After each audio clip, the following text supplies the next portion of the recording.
Hello friends, good evening. Welcome back to my channel. So physics practice bits అయితే చూద్దామండి. First bit, glass నిండా నీరు పోసి దానిపై పేపర్ ముక్కను ఉంచి గ్లాసు తలకిందులుగా చేస్తే పేపర్ ముక్క కింది పడిపోదు. కారణం? ఆన్సర్ గాలి ఊర్ధ్వపీడనం.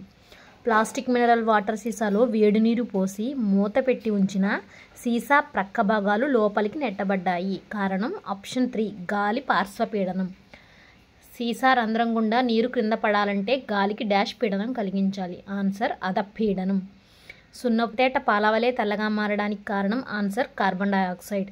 సముద్ర మట్టం వద్ద వాతావరణ పీడనం? ఆన్సర్ ఆప్షన్ 2 76 సెంటీమీటర్లు. సముద్ర మట్టం నుండి పైకి పోయిన కొలది పీడనం ఎప్పుడూ కూడా తగ్గుతుందండి. Answer option 2. గాలి సాంద్రత పెరిగితే పీడనం పెరుగుతుంది. Answer option 1. నీటి ఘనీభవన స్థానం 0 డిగ్రీల సెంటీగ్రేడ్. మంచు నీరుగా మారుట ద్రవీభవనం. Thank you. So TET and డిఎస్సికి సంబంధించి ప్రాక్టీస్ బిట్స్ మరియు క్లాసెస్ కావాలంటేనే వెంటనే నా ఛానల్ సబ్స్క్రైబ్ చేసుకోండి. Thank you.